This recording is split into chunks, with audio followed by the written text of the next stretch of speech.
Hey guys, hello and welcome back. My name is Raza Ahmed और आप हैं फाउंडेशन क्लासेस के ऑनलाइन प्लेटफॉर्म पे। आज के वीडियो में हम करेंगे डायमेंशनल एनालिसिस का सेकंड पार्ट। फर्स्ट पार्ट मैंने ऑलरेडी कंप्लीट करा लिया है। इससे पहले जो वीडियो बना था, इससे पिछला वीडियो जो बना था वो था introduction of this dimensional analysis, जहाँ पे हमने देखा था basic formulas, basic physical quantities जो आपको ऑलरेडी पता था। ओके, आपने 9th क्लास में 10th क्लास में पढ़ा होगा। उन सारे फिजिकल क्वांटिटीज़ को हमने डिस्कस किया था। आज हम कुछ ऐसे फिजिकल क्वांटिटीज़ के बारे में डिस्कस करेंगे जो आपके लिए नए होंगे और कुछ इनमें से कुछ फिजिकल क्वांटिटीज़ आप देख चुके होंगे या पढ़ चुके होंगे। ठीक है, तो आज हम मैकेनिकल क्वांटिटीज़ के साथ साथ नॉन मैकेनिकल क्वांटिटीज़ भी करेंगे और हम समझेंगे मैकेनिकल और नॉन मैकेनिकल क्वांटिटीज़ क्या है। तो चलिए शुरू करते हैं आज की क्लास। तो सबसे पहला क्वांटिटी जो हम लेने वाले हैं, और मैं बता दूं ये कंटिन्यूड पार्ट है फर्स्ट लेक्चर का ये सेकेंड पार्ट है और कंटिन्यूड पार्ट है। तो फर्स्ट क्वांटिटी आज हम करेंगे दैट इज़ एंगुलर वेलोसिटी। अब आपको पता है डायमेंशनल फार्मूला किस तरह आप निकाल पाओगे, आपको पता है किस तरह निकालना है। तो आप सबका सारे फिजिकल क्वांटिटीज़ का डायमेंशनल फार्मूला खुद से एक बार निकालोगे और उसके बाद यहाँ पे आंसर्स को मैच करोगे। तो first one is angular velocity. Angular velocity is represented as omega.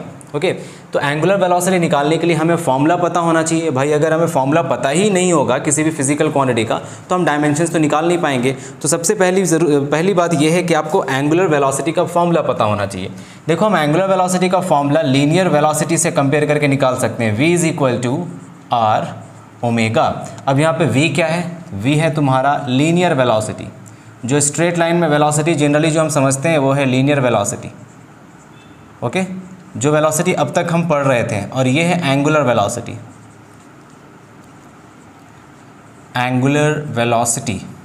अच्छा, ये r क्या है? r is the radius.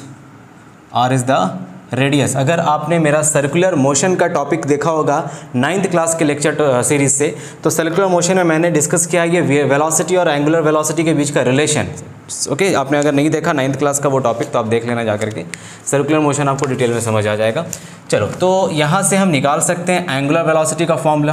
Angular velocity is equal to v upon r। अब हमें डायमेंशंस बताना है क्या होगा एंगुलर वेलोसिटी का। तो एंगुलर वेलोसिटी का डायमेंशन डिपेंड करेगा वेलोसिटी और रेडियस पे। तो वेलोसिटी हो जाएगा l t-1 और रेडियस हो जाएगा l, इजंट इट। अब यहाँ पे देखो, हम इसे सॉल्व करेंगे। इसे सॉल्व करने पे l और l तो कैंसिल हो जाएगा। क्या बचेगा? सिर्फ t⁻⁻1 बचेगा।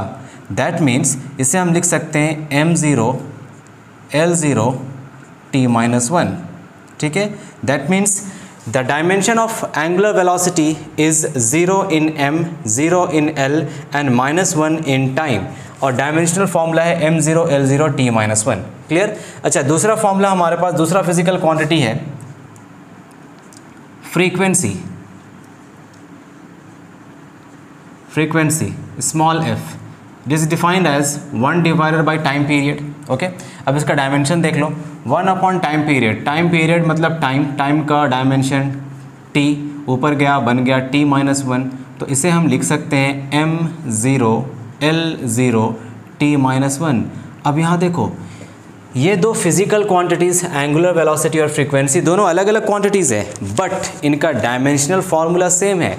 तो यस, हमारे पास दो अलग अलग फिजिकल क्वांटिटी हो सकते हैं जिनका डायमेंशनल फार्मूला सेम होगा। तो यहाँ नीचे लिख लेंगे नोट लगा करके, that dimension formula of dimensional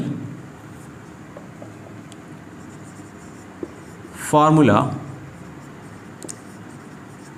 for angular velocity and frequency are same. That means they both have same dimensional formula.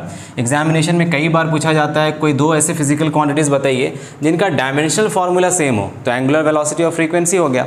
ठीक है, अच्छा, आज हम कुछ और भी नए नए फिजिकल क्वांटिटीज़ करेंगे जो आपके लिए बहुत नया होगा।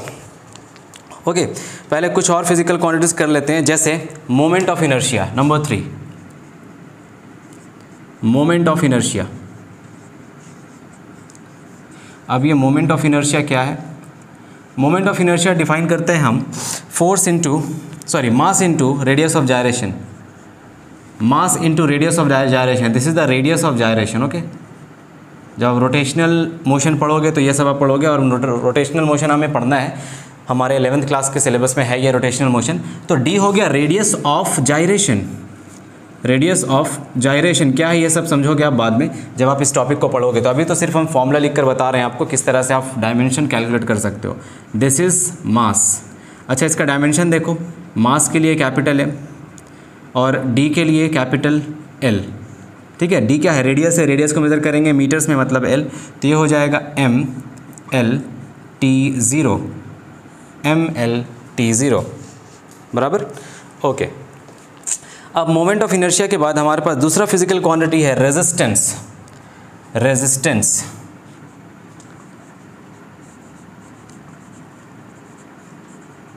बच्चों, रेजिस्टेंस क्या होता है, potential difference upon current. From Ohm's law V is equal to IR, तो रेजिस्टेंस हो गया V बाई I। अच्छा, पोटेंशियल डिफरेंस क्या होता है, पोटेंशियल डिफरेंस होता है work done per unit charge, यही होता है ना पोटेंशियल डिफरेंस। और नीचे है करंट I। अच्छा, Q को हम क्या लिख सकते हैं, अब Q को क्या लिख सकते हैं, Q तो फंडामेंटल क्वांटिटी है ही नहीं, है ना। तो Q को लिखेंगे, देखो यहाँ पे जब हम देखें तो Q का वैल्यू क्या बनता था, करंट किस तरह डिफाइंड है, करंट डिफाइंड है Q upon T, rate of flow of charge. तो यहाँ से हम Q का वैल्यू निकाल सकते हैं I इंटू T। अब देखो करंट भी फंडामेंटल क्वांटिटी, टाइम भी फंडामेंटल क्वांटिटी, तो Q को हम I इंटू T के फॉर्म में लिख सकते हैं। तो इसे लिख लो, इसे लिख लो वर्क डन। अच्छा, वर्क डन को हम फोर्स इंटू डिस्प्लेसमेंट लिख सकते हैं, force into displacement upon Q को लिख सकते हैं I into T, product of I into T into I।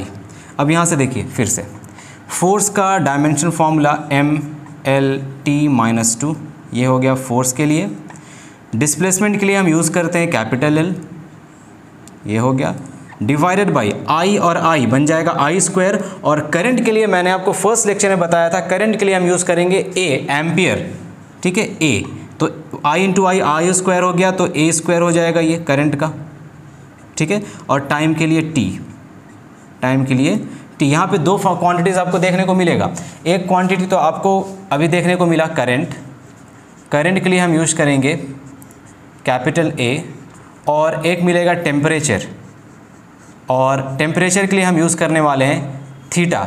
ऐसे केल्विन भी यूज़ कर सकते हो, K, कैपिटल K भी यूज़ कर सकते हो, बट मैं अभी यहाँ पे यूज़ करने वाला हूँ सिर्फ और सिर्फ थीटा टेम्परेचर के लिए। तो देखो current I into I square हो जाएगा ना, तो I स्क्वायर मतलब A का स्क्वायर कर दो। ठीक है, अब यहाँ से हम बना सकते हैं, जस्ट अ सेकेंड, चलो दिखाई पड़ रहा है आपको। तो यहाँ से हम बना सकते हैं ये हो गया L इंटू L, यहाँ से डायमेंशनल फॉर्मूला लिखेंगे M, L इंटू L हो जाएगा L square, L into L हो गया L स्क्वायर। उसके बाद T, ऊपर में -2 है, ये ऊपर जाएगा -3 बन जाएगा, T टू दी पावर -3। और यहाँ पे A का स्क्वायर, स्क्वायर ऊपर जाएगा तो A का पावर बन जाएगा -2। तो ये हो गया इसका डायमेंशनल फार्मूला ऑफ रेजिस्टेंस। अब यहाँ पे एक चीज़ देखो तुम, यहाँ पे तुम देख पा रहे हो कि जब तक हम ये सारे फॉर्मूलेस को लिख रहे थे, एंगुलर वेलोसिटी, ठीक है, फ्रीक्वेंसी, मोमेंट ऑफ इनर्शिया, तो इन तीनों क्वांटिटीज़ में 3 फंडामेंटल क्वांटिटीज़ इन्वॉल्व है, जैसे M, L और T इन्वॉल्व है। बट जब हम रेजिस्टेंस लिखते हैं तो MLT के साथ साथ एक नया क्वांटिटी आ जाता है A। ठीक है, तो फर्स्ट लेक्चर में ही मैंने आपको बताया था, जब सिर्फ और सिर्फ हम MLT के साथ डील करें तो इसे हम कहते हैं मैकेनिकल क्वांटिटी, इसे कहते हैं मैकेनिकल क्वांटिटीज़। ओके, मैकेनिक्स में हम सारे डायमेंशंस को M, L और T के फॉर्म में रिप्रेजेंट करते हैं, और मैकेनिक्स को छोड़ करके दूसरे ब्रांच ऑफ फिजिक्स में हम MLT के साथ साथ कोई और भी क्वांटिटी यूज़ करते हैं डायमेंशन को रिप्रेजेंट करने के लिए। जैसे यहाँ पे हो गया A, आगे हम यूज़ करने वाले हैं थीटा। तो एक बात समझ लो कि MLT को छोड़कर कोई दूसरा क्वांटिटीज़ के टर्म्स में कुछ दूसरे डायमेंशन के फॉर्म में अगर हम एक्सप्रेस करना चाहें पूरे डायमेंशन को, तो वो बन जाता है नॉन मैकेनिकल क्वांटिटीज़। तो ये बन जाएगा non mechanical quantities, non mechanical quantities.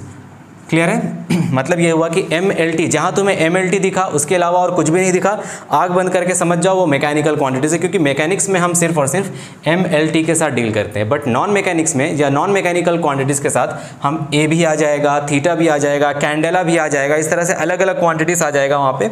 तो आपको ये समझना है, बहुत ही आसान सा चीज़ है। जैसे यहाँ देखो, अगर कोई पूछे कि रेजिस्टेंस कैसा क्वांटिटी है, मैकेनिकल क्वांटिटी है या नॉन मैकेनिकल क्वांटिटी, तो आप बोलोगे ये जो रेजिस्टेंस है ये नॉन मैकेनिकल क्वांटिटी है, this is non mechanical quantity. क्यों? रीज़न क्या है? क्योंकि इसका डायमेंशन देखो, इसका डायमेंशन सिर्फ और सिर्फ MLT पे डिपेंड नहीं करता, A पे भी डिपेंड करता है, तो ये हो गया नॉन मैकेनिकल क्वांटिटी। आपको ये सब पता होना चाहिए। क्लियर? इसी तरह और भी बहुत सारे क्वांटिटीज़ हैं। ठीक है, रब करें। चलिए नेक्स्ट आप बना कर दिखाओ। यस, अब कुछ और क्वांटिटीज़ के ऊपर बात करते हैं। रेजिस्टिविटी, चलो रेजिस्टेंस तो हो गया, अब रेजिस्टिविटी के ऊपर बात करते हैं।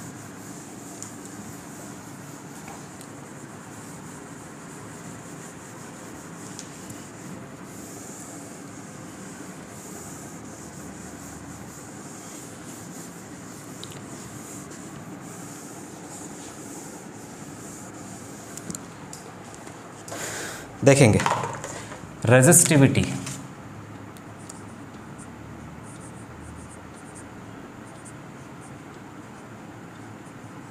रेजिस्टिव को रिप्रेजेंट करते हैं सिंबल रो से। चलिए बताइए रेजिस्टिविटी का डायमेंशनल फार्मूला क्या होगा? रेजिस्टिविटी किस तरह डिफाइंड है? R is equal to rho L upon A, यही होता है रेजिस्टिविटी।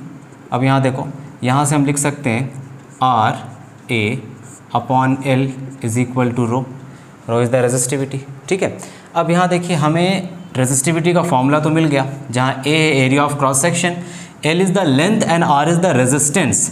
तो रेजिस्टेंस जो है इसको हम कन्वर्ट कर सकते हैं, रेजिस्टेंस को हम लिख सकते हैं V divided by I, isn't it? ऊपर में है एरिया और नीचे है length L is equal to resistivity rho. अच्छा, V को किस फॉर्म में बदल सकते हैं हम? Potential difference. V है पोटेंशियल डिफरेंस, पोटेंशियल डिफरेंस को लिख सकते हैं work done per unit charge, लिख सकते हैं। ऊपर में है एरिया कैपिटल A और नीचे क्या क्या है? I और L is equal to resistivity rho. आगे देखो वर्क डन को लिख सकते हैं force into displacement, isn't it? Into area को लिख सकते हैं A divided by Q, charge Q को लिख सकते हैं I इंटू टी, अभी मैंने आपको बताया I इंटू टी लिख सकते हैं, इंटू I एक और है, इंटू L भी यहाँ पे, that is equal to resistivity. अब सारे फिजिकल क्वांटिटीज़ को देखो, यहाँ पे सारे फंडामेंटल क्वांटिटीज़ के फॉर्म में चेंज करेंगे और सब का डायमेंशन लिखेंगे। फोर्स का डायमेंशन MLT-2, ये हो गया फोर्स का डायमेंशन। ओके, डिस्प्लेसमेंट का डायमेंशन L, एरिया का dimension L² divided by current A time capital T I A length capital L। देखो ठीक है, is equal to resistivity.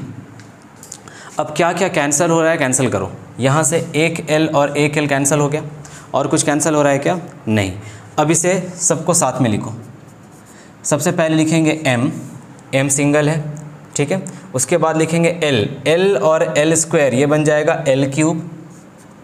ML हो गया। अब T को देखो, ये है T टू द पावर -2, ये ऊपर जाएगा तो -1 ऊपर चला जाएगा, T टू द पावर -3 हो गया, ठीक है। MLT हो गया। उसके बाद ये है नीचे A इंटू A² ऊपर आएगा, ये बन जाएगा A टू द पावर -2, और ये बन गया रेजिस्टिविटी का डायमेंशन, ठीक है। अगर कैलकुलेशन मिस्टेक कहीं होगा तो I am sorry for that, check कर लेना कहीं पे कुछ कैलकुलेशन मिस्टेक होगा तो,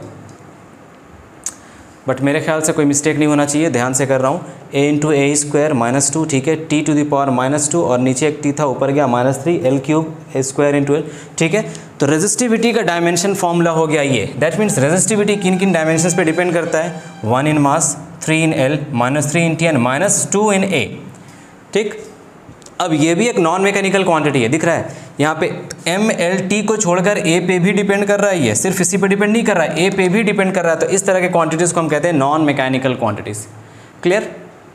चलो अच्छा ये बताओ, एंगल, दो तरह का एंगल्स है। There are 2 types of angles. एक होता है एक होता है प्लेन एंगल, एक है प्लेन एंगल और दूसरा है सॉलिड एंगल। एक है प्लेन एंगल और दूसरा है solid angle.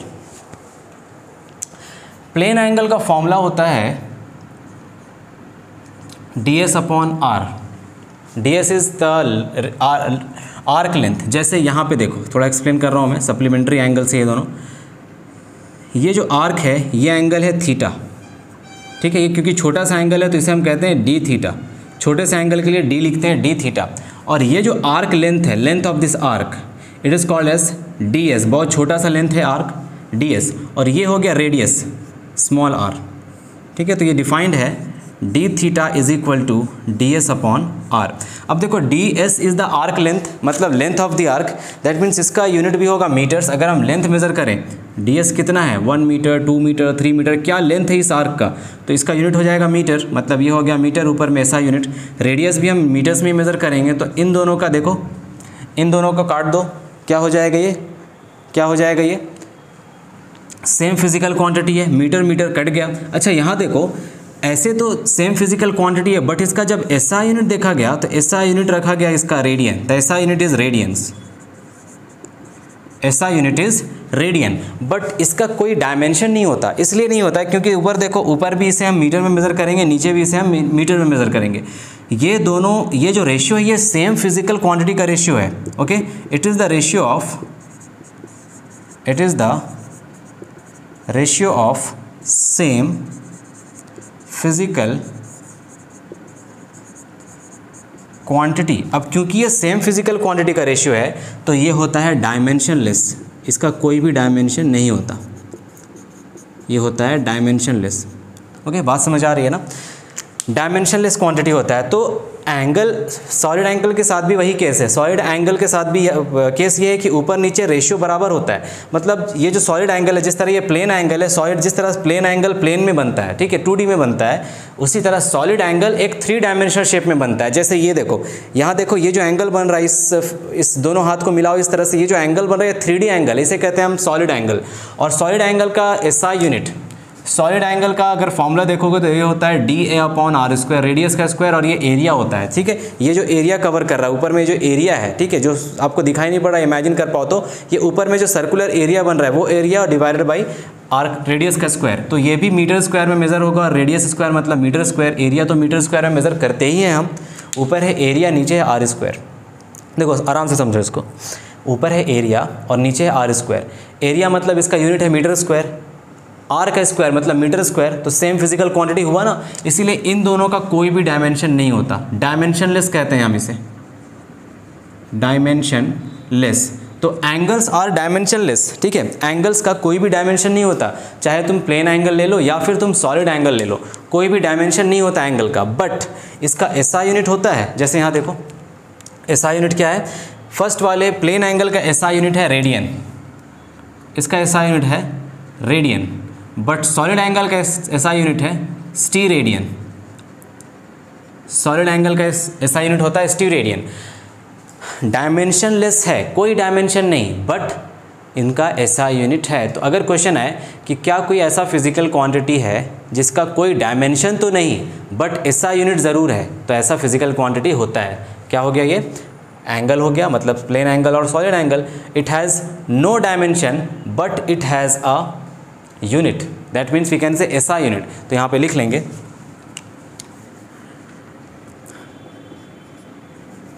No dimension, no dimension but has a unit, ठीक है। ऐसा पॉसिबल है, ऐसे फिजिकल क्वांटिटीज़ होते हैं जिनका कोई डायमेंशन नहीं होगा बट उनका यूनिट होगा, ठीक है। अच्छा, इसका ऑपोजिट देखो, क्या कोई ऐसा क्वांटिटी होगा, क्या कोई ऐसा क्वांटिटी होगा जिसका डायमेंशन है बट कोई यूनिट नहीं है। Question, is there any physical quantity that has dimension but no unit, सोच कर बताओ क्या कोई ऐसा फिजिकल क्वांटिटी है जिसका डायमेंशन होगा बट कोई यूनिट नहीं होगा? जिसका डायमेंशन होगा बट कोई यूनिट नहीं होगा, ऐसा कोई फिजिकल क्वांटिटी है? देख लेते हैं। लास्ट क्लास में, इससे पिछले वाले क्लास में मैंने आपको एक क्वांटिटी कराया था रिलेटिव डेंसिटी का। रिलेटिव डेंसिटी क्या होता है? Density of object divided by density of water, यही तो होता है। ऊपर नीचे सेम फिजिकल क्वांटिटी, मतलब इसके पास कोई भी यूनिट नहीं है, और कोई यूनिट नहीं है, इसका कोई डायमेंशन भी नहीं होता, इसका कोई डायमेंशन भी नहीं होता। मतलब बात ये है, it is dimensionless, it is dimensionless. बात ये है कि अगर किसी क्वांटिटी के पास डायमेंशन होगा तो उस क्वांटिटी के पास यूनिट भी होगा। अगर डायमेंशन है तो यूनिट भी होगा, अगर डायमेंशन है तो यूनिट भी होगा। मार्क कर लो इसको, यहाँ नीचे लिख लो, कहीं पे हिंदी में ही लिखो। अगर डायमेंशन है, अगर डायमेंशन है तो यूनिट भी होगा। अगर डायमेंशन है तो यूनिट भी होगा, ठीक है। मगर डायमेंशन नहीं है, अगर डायमेंशन नहीं है तो ज़रूरी नहीं कि उसका यूनिट हो। बात समझ आ रही है? थोड़ा कंफ्यूजिंग लगता होगा, इसको इस तरह समझो। एग्जाम्पल लेकर समझते हैं। चलो, मान लो मेरे पास फिजिकल क्वांटिटी है रिफ्रैक्टिव इंडेक्स। मान लो मेरे पास एक फिजिकल क्वांटिटी है रिफ्रैक्टिव इंडेक्स। इसके बाद एक क्वेश्चन भी मैं आपको करा दूंगा जिससे क्लियर हो जाएगा।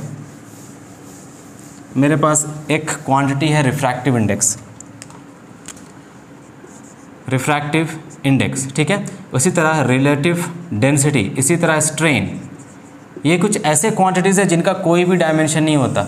ये सब क्वांटिटीज़ को मैंने डिस्कस किया इससे पहले वाले पार्ट 1 में, first part of this lecture series, उससे मैंने डिस्कस किया ये सब quantity. Refractive index, relative density and strain, this does not have any dimension, this is dimensionless, no dimension, no dimension, dimension नहीं और यूनिट भी नहीं, नो यूनिट, डायमेंशन भी नहीं और यूनिट भी नहीं, ठीक है। No dimension, no unit. But वहाँ देखो इसका एसआई यूनिट है, एसआई यूनिट है रेडियन और स्टेरेडियन। क्या डायमेंशन होगा? नहीं होगा, ठीक है। तो कुछ ऐसे क्वांटिटीज़ हैं हमारे पास जिनका डायमेंशन, जिनका यूनिट है बट डायमेंशन नहीं है, क्लियर। और कुछ ऐसे क्वांटिटीज़ हैं हमारे पास जिनका डायमेंशन भी नहीं है, यूनिट भी नहीं है, क्लियर। तो इसको इस तरह से लिख लो नीचे में,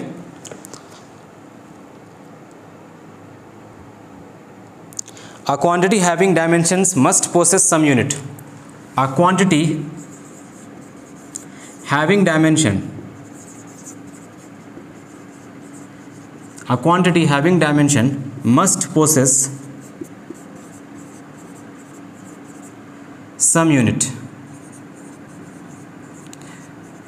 कुछ ना कुछ यूनिट तो होगा ही। अगर डायमेंशन है तो यूनिट तो होगा ही, डायमेंशन है मतलब यूनिट तो होगा ही। मान लो तुम्हारे पास कोई एग्जांपल है, there are x and y, दो फिजिकल क्वांटिटीज़ है, और बोल दे कि इसका कोई डायमेंशन नहीं है, नो डायमेंशन,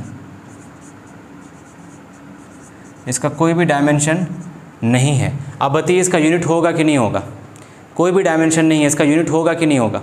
अगर पूछे तो हो भी सकता है, नहीं भी हो सकता है। बट अगर बोले कि इसका डायमेंशन है, इसका डायमेंशन है, दो केसेस डिस्कस कर रहे हैं। पहले केस में बोला जा रहा है कि इन दो यूनिट्स का कोई डायमेंशन नहीं है, इसका ऐसा यूनिट होगा, तो हाँ हो भी सकता है, नहीं भी हो सकता है। बट अगर डायमेंशन है तो यूनिट ज़रूर होगा, यूनिट ज़रूर होगा। जैसे यहाँ देखो, जैसे यहाँ देखो, इससे पहले जो भी क्वेश्चंस किया गया सब में डायमेंशन था, सारे फिजिकल क्वांटिटीज़ का डायमेंशन निकल कर आ रहा था, और सारे फिजिकल क्वांटिटीज़ का डायमेंशन था मतलब उसका यूनिट भी था।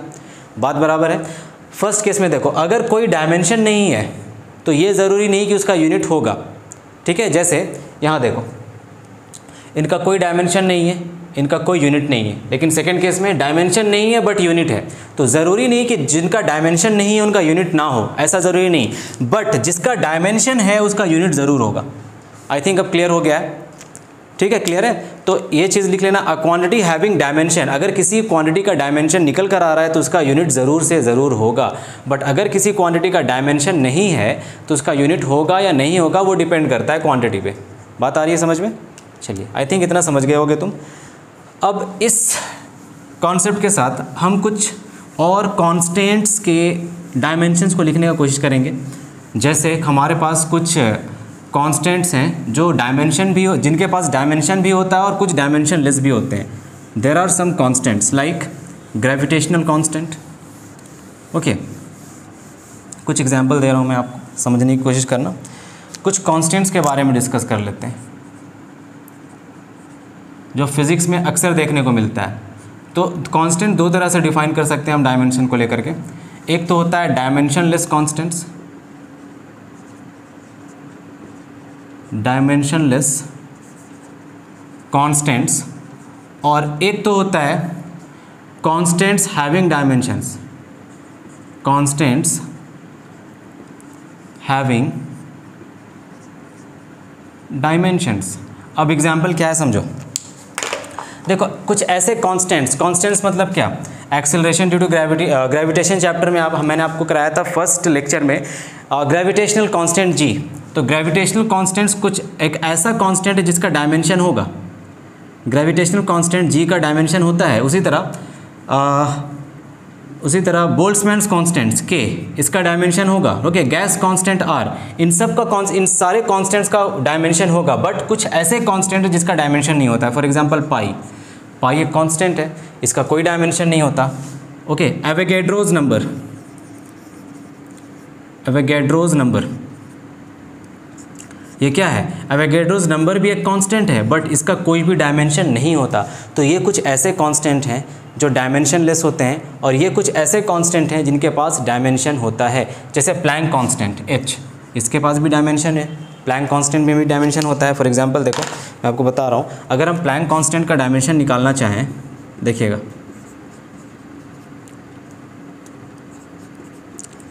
Planks constant that is H, Planck constant H is equal to HF. Energy of a photon का इक्वेशन है ये. अगर किसी भी फिजिकल क्वांटिटी का तुम डायमेंशन निकालना चाहते हो तो पहला चीज़ आप उसका फॉर्मूला लिखो. तो हमारे पास ये फॉर्मूला है इस रिलेशन में. देखो H है प्लैंक्स कांस्टेंट, E है energy of a photon, energy of a photon. Okay, F is the frequency. Okay, H is Planck's constant, Planck's constant. Now इस पूरे इक्वेशन में हमें प्लैंक्स कांस्टेंट का ये डायमेंशन चाहिए. तो इस पूरे इक्वेशन को हम H के फॉर्म में लिखेंगे. H is equal to E divided by F, where F is the frequency. अब ये देखो एनर्जी है, क्या energy is equal to work done, दोनों का यूनिट तो बराबर होता है. तो एनर्जी के प्लेस में हम वर्क डन लिख सकते हैं, डिवाइडेड बाई फ्रीक्वेंसी. फ्रीक्वेंसी होता है 1 बाई टाइम पीरियड. ठीक है. अच्छा, वर्क डन को हम डिफाइन करेंगे force into displacement divided by T⁻⁻1 लिख सकते हैं इसे. ठीक है. अच्छा, फोर्स का डायमेंशन होगा mLT-2 और डिस्प्लेसमेंट हो जाएगा L, और ये है नीचे T-1. अब देखो सारा का सारा डायमेंशन देखो, सबको सॉल्व करो. ऊपर आ जाएगा m, फिर L इंटू L, ये आ जाएगा L², फिर T-1 ऊपर जाएगा +1 बन जाएगा, मतलब ये आ जाएगा T-1. दैट मीन्स ये प्लैंक्स कांस्टेंट का डायमेंशन है हमारे पास. बट अगर तुम पाई का डायमेंशन निकालोगे तो पाई का कोई यूनिट नहीं होता. एवोगैड्रो नंबर क्या है, एवोगैड्रो नंबर को हम रिप्रेजेंट करते हैं n से. n is Avogadro number. It is the number of molecules and number of atoms present in 1 mole of a particular substance और पर्टिकुलर मॉलिक्यूल. तो ये जो नंबर है और ये जो नंबर है ये तो कांस्टेंट, इसका कोई डायमेंशन नहीं होता. बट ये जो नंबर्स हैं G, K, R और H, ये सब ऐसे कांस्टेंट है जिनका डायमेंशन हम निकाल सकते हैं. तो इसे कहते हैं डायमेंशन कांस्टेंट्स हैविंग डायमेंशन, और इसे कहते हैं डायमेंशनलेस कांस्टेंट्स. क्लियर है. इसी तरह तुम निकाल सकते हो ग्रेविटेशनल कांस्टेंट का G का हमने किया था फर्स्ट लेक्चर में, फर्स्ट वीडियो में, इसका फर्स्ट पार्ट में, इस पूरे सीरीज़ का फर्स्ट पार्ट में, पार्ट 1 में. तो इसको देख लेना जाकर, वहाँ पे मैंने कराया था. अच्छा, K और R इसको निकाल कर देख लेते हैं. K is Boltzmann constant, this is Boltzmann constant. अब इसका देख लेते हैं इसका डायमेंशन है या नहीं. Boltzmann constant that is K. तो PV is equal to KT. जब तुम गैसेस के बारे में पढ़ोगे, काइनेटिक थ्योरी ऑफ गैसेस, तब तुम पढ़ोगे बोल्ट्जमैन कांस्टेंट्स, गैस कांस्टेंट, ये सब केमिस्ट्री का पार्ट है, तो तब तुम पढ़ोगे. अच्छा, इसको हम K के फॉर्म में लिखेंगे. K is equal to PV divided by T. Clear है. PV divided by T, where P is the pressure, V is the volume, T is the temperature. सारे टर्म्स को डिफाइन कर लेते हैं. P है प्रेशर, V है volume और T है टेम्परेचर. ठीक है। अच्छा, यहाँ तक रहने दो इसे। अब आते हैं थोड़ा गैस कांस्टेंट का इक्वेशन देख लेते हैं। गैस कांस्टेंट क्या है? Capital ji.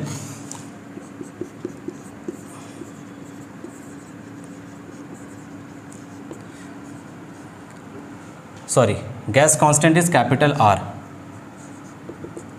This is gas constant. Now PV is equal to R T. यहाँ से आर का वैल्यू आ जाएगा P V divided by T. Again ये जो P V divided by T है ये सेम टर्म है, pressure, volume, temperature. P is for pressure, V is for volume and T is for temperature. अब यहाँ देखो ये जो फॉर्मूला है और ये फॉर्मूला है, दोनों को देखो, दोनों फॉर्मूले में पी वी बाई टी आ रहा है, पी वी बाई टी आ रहा है, मतलब आर और के का, बोल्ट्जमैन कांस्टेंट का और गैस कांस्टेंट का, दोनों का डायमेंशनल फॉर्मूला भी सेम आएगा। निकाल कर देख लो। ये है प्रेशर पी, प्रेशर के लिए हम लिखते हैं force upon area, isn't it, और वॉल्यूम के लिखते हैं, वॉल्यूम ही लिखते हैं वॉल्यूम के लिए, divided by this is temperature, temperature के लिए टेम्परेचर ही लिखेंगे। अब देखो फोर्स होता है एम एल टी माइनस 2। आगे है वॉल्यूम, वॉल्यूम के लिए हम लिखेंगे एल क्यूब, ये रहा वॉल्यूम के लिए, डिवाइडेड बाय नीचे है एरिया, एरिया के लिए एल स्क्वायर, और टेम्परेचर के लिए हम यूज़ करेंगे थीटा। तुम के भी यूज़ कर सकते हो बट फिलहाल हम यूज़ कर रहे हैं थीटा। अब बनाते हैं यहाँ से, देखो 2L यहाँ से और यहाँ से 2L कैंसिल हो जाएगा। अब ये हो गया M, ठीक है, L इंटू L ये बन जाएगा L स्क्वायर। ओके, अब ये देखो T माइनस 2 है, L into L L square हो गया, T माइनस 2 है तो यहाँ लिखेंगे T माइनस 2 और थीटा ऊपर जाएगा, बन जाएगा थीटा माइनस 1। मतलब ये जो गैस कांस्टेंट है इसका डायमेंशन और बोल्ट्जमैन कांस्टेंट का डायमेंशन, बोल्ट्जमैन कांस्टेंट का भी यही होगा, इसका यही होगा। देखो यहाँ पे लिख रहे हैं M L square T minus 2 theta minus 1। तो अगर एग्जामिनेशन में ये क्वेश्चन पूछे कि दो ऐसे कांस्टेंट्स का, दो ऐसे कांस्टेंट्स का नाम बताइए जिनका डायमेंशन बराबर है, जिनका डायमेंशन इक्वल होता है, सेम होता है, तो आप नाम दे देना gas constant and Boltzmann constant. दोनों का dimension M L square T minus 2 and theta minus 1, ये दोनों का डायमेंशनल फार्मूला हो गया। बोलो क्लियर है यहाँ तक? ओके। अब देखिए ये जो गैस कांस्टेंट है ये एम एल टी के साथ साथ थीटा पे भी डिपेंड कर रहा है। तो मतलब ये हुआ कि ये गैस कांस्टेंट और वो बोल्ट्जमैन कांस्टेंट दोनों एक नॉन मैकेनिकल क्वांटिटी है, इजंट इट, है ना। एम एल टी के अलावा थीटा पे भी डिपेंड कर रहा है, तो ये हो गया नॉन मैकेनिकल क्वांटिटी। बस समझ आ रही है? चलो अब कुछ और फिजिकल क्वांटिटीज़ को लिख लेते हैं हम, फटाफट इसको करेंगे। इंपॉर्टेंट तो सब कुछ हो रहा है, इसी तरह से करेंगे सब कुछ। ये सब कुछ इंपॉर्टेंट फिजिकल क्वांटिटीज है, एग्जामिनेशन में अक्सर ये सब पूछा जाता है। तो नोट्स प्रॉपर बना करके फॉर्मूला जो लिखा रहा हूँ मैं ना, उस फॉर्मूले को एटलीस्ट अच्छे से लिखो, क्योंकि वो फॉर्मूला ही आपको हेल्प करेगा डायमेंशन निकालने में। आपको फॉर्मूला पता है तो आप डायमेंशन निकाल सकते हो, फॉर्मूला नहीं पता तो आप डायमेंशन नहीं निकाल पाओगे। और सारा डायमेंशन को याद करने की ज़रूरत नहीं है, बहुत सारा जितना भी फिजिकल क्वांटिटी आएगा सबका डायमेंशन लिखना पॉसिबल नहीं, इसीलिए कुछ इंपॉर्टेंट फिजिकल क्वांटिटीज़ का डायमेंशन मैं करा दे रहा हूँ आपको। चलो अब खुद से कोशिश करना। टॉर्क, टॉर्क होता है moment of force, force into perpendicular distance. Next is impulse, impulse ये हो जाएगा force into time. Next kinetic energy, next potential energy, ये सब खुद से कर सकते हो। Next Young's modulus, Young's modulus जब आप पढ़ोगे इलास्टिसिटी तब उसमें यंग्स मॉड्यूलस आपको पढ़ना है। ये होता है force upon area divided by change in length upon length, that mean strain. Okay, इतना करो। चलो ये कुछ इंपॉर्टेंट फिजिकल क्वांटिटीज़ हैं, चलिए शुरू करें। सबसे पहले देखते हैं टॉर्क। टॉर्क है मोमेंट ऑफ फोर्स को रोटेशनल में टॉर्क हम डील करते हैं। फोर्स और परपेंडिकुलर डिस्टेंस, फोर्स है एम एल टी माइनस 2 और डिस्टेंस को मेज़र करेंगे एल में, तो ये बन जाएगा M L square T minus 2, ये हो गया। अच्छा इम्पल्स, इम्पल्स है फोर्स इनटू टाइम, तो फोर्स हो जाएगा M L T minus 2 and time के लिए यूज़ करेंगे capital T, that means M L T minus 1, ये हो गया इम्पल्स का dimensional formula. Next is kinetic energy, kinetic energy is half M V square. अब इसका डायमेंशन हमें लिखना है। देखो मैंने फर्स्ट लेक्चर में आपको बताया था कि जब हम डायमेंशन किसी भी फिज़िकल क्वांटिटी का डायमेंशन लिखते हैं तो उस फिज़िकल क्वांटिटी का डायमेंशन हमें सिर्फ उसके यूनिट्स के बारे में बताता है कि किस किस यूनिट पे ये डिपेंड कर रहा है, बट मैग्नीट्यूड के बारे में कोई भी इन्फॉर्मेशन नहीं प्रोवाइड करता। तो यहाँ पे देखो ये मैग्नीट्यूड है 1/2, तो ये मैग्नीट्यूड रहे ना रहे डायमेंशन को उससे फ़र्क नहीं पड़ता, क्योंकि ये जो कांस्टेंट टर्म्स होता है, जो वैल्यूज़ होता है, मैग्नीट्यूड जो होता है ये डायमेंशनलेस होता है। 1/2 इज़ डायमेंशनलेस, तो बच जाएगा m का डायमेंशन है कैपिटल M और v का डायमेंशन है LT-1, मतलब ये हो गया। अच्छा, LT-1 के साथ स्क्वायर भी है, तो यहाँ पे स्क्वायर लगा दो, अब इसे अलग अलग रहने दो। अब इसे सॉल्व करेंगे m, l का स्क्वायर l स्क्वायर और ये LT-2, तो ये हो गया डायमेंशन। अच्छा, पोटेंशियल एनर्जी क्या होता है? ये होता है mgh, isn't it? m is the mass capital M, g is acceleration due to gravity, acceleration का LT-2 है डायमेंशन, और h is the length, height या डिस्टेंस जो मेज़र कर रहे हैं, l m l स्क्वायर, तो ये बन गया m l स्क्वायर और ये है T-2। देखो काइनेटिक एनर्जी और पोटेंशियल एनर्जी है तो एनर्जी ही, ये एनर्जी ही है ना। अब इसी तरह तुम एनर्जी निकाल कर देख लो, वर्क डन का निकाल कर देख लो, वर्क डन किसके बराबर होता है? एनर्जी, इसका भी यूनिट, इसका भी यूनिट, वर्क डन का यूनिट, एनर्जी का यूनिट, सबका यूनिट जूल्स है, तो सबका डायमेंशन भी बराबर आएगा ml² T-2। तो इस तरह से आप समझ सकते हो। अब यंग्स मॉड्यूलस देखो, F/A, force upon area divided by strain, this is strain. अच्छा, ये जो स्ट्रेन है डिनोमिनेटर, ऊपर भी लेंथ नीचे भी लेंथ, तो ये तो कैंसिल हो जाएगा, इट्स पे डिपेंड ही नहीं करेगा। ऊपर लेंथ मतलब मीटर्स में, नीचे लेंथ मतलब मीटर्स में, तो metre metre cancel. That means सिर्फ और सिर्फ F/A रहने दो, LL हटा दो, इसका कोई डायमेंशन नहीं होगा। F is m l T-2 and area is l square, तो यहाँ से एक l कैंसिल, ये बन गया m l-1 T-2। So this is the dimension of Young's modulus. Copy कर लो, ये सब इंपॉर्टेंट फिजिकल क्वांटिटीज़ है कुछ। सो आपके सामने 4 क्वेश्चंस हैं। On the basis of these 2 lectures, first lecture and second lecture, आपको आंसर करना है what is the dimension of time in power. Video को पॉज करेंगे और खुद से ट्राई करेंगे, एक बार ऑनेस्टली ट्राई करेंगे, उसके बाद आंसर्स देखेंगे। सॉल्यूशंस बाद में देखना, पहले खुद से ट्राई करो, देखो आप समझ पाए हो या नहीं। What is the dimension of time in power. सबसे पहले आप पावर देखो, पावर, टाइम का डायमेंशन पूछ रहा है पावर में। पावर एक फिजिकल क्वांटिटी है, पावर को हम डिफाइन करते हैं work done per unit time, यही होता है। अच्छा, वर्क डन होता है force into displacement upon time. Now force हो जाएगा ml-T-2 और डिस्प्लेसमेंट बन जाएगा L और टाइम हो जाएगा कैपिटल T, यही होगा ना। अब यहाँ देखिए, ये हो गया m, ये हो गया l इंटू l स्क्वायर और ये T-2 और ऊपर गया तो ये बन गया -3। आपसे पूछा क्या था, देखो what is the dimension of time. Time का डायमेंशन पूछा था, डायमेंशन ऑफ टाइम, टाइम का डायमेंशन क्या है? Therefore dimension of time is -3। बोलो समझ आया? Dimension of time is -3। Simple question है, फटाफट कॉपी करेंगे और सॉल्व करेंगे सबको। Question number 2, all constants are dimensionless, yes और नो। सारे के सारे कॉन्स्टेंट्स डायमेंशनलेस होते हैं। क्या आंसर होगा आपका, हाँ या ना? आंसर है नो, सारे कॉन्स्टेंट्स डायमेंशनलेस नहीं होते। कुछ ऐसे भी कॉन्स्टेंट्स हैं जिनका डायमेंशन है, for example gravitational constant, gravitational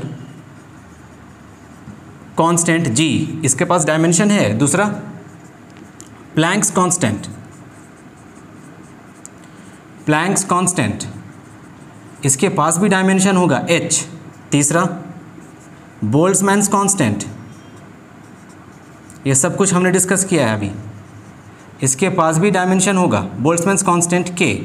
और इसी तरह से बाकी सब, गैस कांस्टेंट, ये भी एक डायमेंशन है और ये भी एक डायमेंशनलेस ये भी एक कांस्टेंट है जो जिसके पास डायमेंशन होता है। अच्छा, आपसे पूछे कि give an example of some dimensionless constant जिनका कोई डायमेंशन नहीं, तो पाई, एवोगैड्रो नंबर दे देना। ओके, क्वेश्चन नंबर 3 देखेंगे। Question number 3, does a quantity have different dimensions in different system of units. For example, अगर हम देखें एक्सेलरेशन को, चलो एग्जांपल लेते हैं। एक्सेलरेशन को SI सिस्टम में लिखो और CGS सिस्टम में लिखो। SI सिस्टम में एक्सेलरेशन का यूनिट क्या बनेगा? ये बनेगा मीटर पर सेकेंड स्क्वायर। ठीक है। सीजीएस सिस्टम में क्या बन जाएगा, मीटर के प्लेस पे आ जाएगा सेंटीमीटर और सेकंड स्क्वायर ये रहा पर सेकंड स्क्वायर। तो बोल रहा है कि अगर हम किसी फिजिकल क्वांटिटी को अलग अलग सिस्टम में लिखें, एसआई सिस्टम में, सीजीएस सिस्टम में या किसी और अलग अलग सिस्टम में लिखें, तो क्या उसका डायमेंशन अलग होगा? तो आंसर है नहीं। कैसे देखो, मीटर मतलब एल, लेंथ मेज़र करते हैं ना, और ये सेकेंड मतलब टाइम, t⁻², यही होगा। ये बन जाएगा LT-2, मतलब डायमेंशन क्या बन गया, m0 LT-2।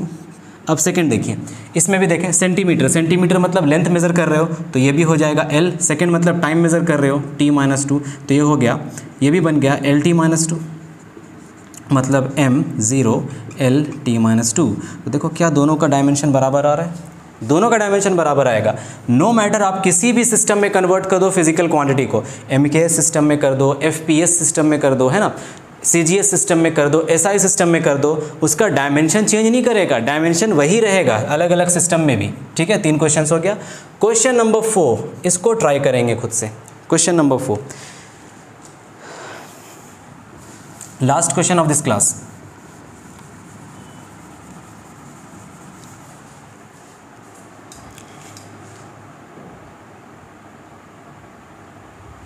तो चलो अब क्वेश्चन नंबर 4 देखोगे, आंसर आ गया तो आंसर मैच करेंगे। क्या कह रहा है हमसे, calculate the dimension of universal gravitational constant. हमें जी का डायमेंशन निकालना है। जी का डायमेंशन निकालने के लिए हमें फॉर्मूला बनाना पड़ेगा। Okay, gravitational force is equal to G m1 m2 upon r²। तो यहाँ से G का वैल्यू निकल कर आएगा F r² upon m1 m2। इसका डायमेंशन लेक्चर नंबर 1 में मैंने आपको सिखाया था बनाना। ठीक है, कमेंट करो डायमेंशन क्या होता है ग्रेविटेशनल कांस्टेंट का, कमेंट सेक्शन में कमेंट करके बताओ ग्रेविटेशनल कांस्टेंट का डायमेंशन क्या बनेगा इस फॉर्मूला के अकॉर्डिंग। अब दूसरा क्वेश्चन देखो, if it's value in SI unit is. चलो देखो कन्वर्जन सिखाते हैं आप लोग को। अब कन्वर्जन सीख लो थोड़ा, बहुत हेल्पफुल हो जाएगा ये। फिर जी का वैल्यू SI सिस्टम में होता है 6.67 into 10⁻⁻11 newton metre square per kg square, newton metre square per kg square. आपको इस सिस्टम को CGS सिस्टम में कन्वर्ट करना है। तो CGS सिस्टम में कन्वर्ट करने के लिए देखिए क्या क्या करेंगे, 6.67 into 10⁻⁻11, 1 newton is equal to 10⁵ dyne. SI unit of force is newton and CGS unit of force is dyne, और 1 न्यूटन में 10⁵ डाइन होता है। ठीक है, मीटर, 1 मीटर में 10⁻² सेंटीमीटर होता है। Metre is SI unit and centimetre is CGS। 1 kg में 10⁻³ ग्राम्स होगा। ठीक है, तो ये सब CGS यूनिट है। डाइन, सेंटीमीटर, ग्राम, ये सब CGS यूनिट है। आपको इस यूनिट को डाइन, सेंटीमीटर और ग्राम में चेंज करना है। तो सबसे पहले ये देखो, ऊपर है न्यूटन, इसे 1 न्यूटन बोल दो, इसे 1 मीटर स्क्वायर बोल दो, और नीचे क्योंकि पर kg स्क्वायर है तो नीचे चला जाएगा 1 kg का स्क्वायर हो जाएगा ये। अब इस यूनिट को चेंज करो पहले, फिर इसको मल्टीप्लाई कर देना। सबसे पहले 1 न्यूटन में कितना डाइन, 10⁵ डाइन। सबसे पहले ये हो गया चेंज CGS में। इस मीटर स्क्वायर को भी CGS में चेंज करो, तो ये बन जाएगा इंटू 10⁻² सेंटीमीटर का होल स्क्वायर। बिकॉज देखो 1 मीटर में 10⁻² सेंटीमीटर होता है और होल स्क्वायर है तो पूरा का पूरा होल स्क्वायर कर देंगे, डिवाइडेड बाई 1 kg में 10⁻³ ग्राम, 10⁻³ ग्राम होगा, और इसका स्क्वायर है kg का तो पूरा का स्क्वायर कर दो। समझ आया? अब इसे सॉल्व करो, ये कितना हो जाएगा, 10⁵ इंटू 10 का स्क्वायर और बाहर में स्क्वायर है मतलब 10⁴ हो जाएगा, डिवाइडेड बाई 10 का क्यूब और बाहर में स्क्वायर है 3 2 6, 10⁻⁶। अब देखो यूनिट, ये आ गया डाइन सेंटीमीटर स्क्वायर पर ग्राम स्क्वायर, ग्राम को ऊपर कर देंगे। क्लियर? अब इस वैल्यूज़ को देखो, यहाँ से 5 + 4 यहाँ बना रहे हैं। ठीक है, 5 + 4 आ जाएगा 10⁵, 5 + 4 9, डिवाइडेड बाई ये है 10⁶, ये आ गया 10⁶ डाइन सेंटीमीटर स्क्वायर पर ग्राम स्क्वायर। अब आगे देखो, ये कट जाएगा, बच जाएगा 3। ठीक है, 6 0 से ऊपर 6 0 कट गया, बच गया 3 0, मतलब 10⁻³ डाइन सेंटीमीटर स्क्वायर पर ग्राम स्क्वायर। ओके, अब ये जो वैल्यू है इस वैल्यू को इससे मल्टीप्लाई कर दो, that is equal to 6.67 into 10 to the power -11 into 10 to the power 3 dyne centimetre square पर gram square, that is 6.67 into ये है -11, ये है 3, तो ये बन जाएगा 10 to the power -8, 8 9 10 11 dyne centimetre square पर ग्राम स्क्वायर। तो इतना हो जाएगा CGS में। ऐसा यूनिट में था 6.67 into 10 to the power -11 newton metre square पर केजी स्क्वायर, तो CGS में बन जाएगा 6.67 into 10 to the power -8 dyne centimetre square पर gram square. So that's it for today's lecture. Next lecture में हम करेंगे principle of homogeneity and different other examples and questions. तब तक के लिए आप इसी तरह से रिवाइज करो सारे टॉपिक को, पार्ट 1 पार्ट 2 दोनों पार्ट को अच्छे तरह से कंप्लीटली देख लो, क्वेश्चंस लगाओ, क्वेश्चन बनता है तो ठीक है, आपका बेसिक समझ में आ गया है आपको। अब इस पे जो डायमेंशन पे जो एडवांस लेवल के क्वेश्चन हैं वो हम करेंगे, कुछ डायमेंशंस का कुछ प्रिंसिपल पढ़ करके और इसका कुछ एप्लीकेशन पढ़ करके, कुछ लिमिटेशंस भी देखेंगे डायमेंशन का, हर जगह डायमेंशन नहीं लग सकता, ठीक है। तो ये सब देखने वाले हैं हम आगे। तब तक के लिए thank you very much and all the very best.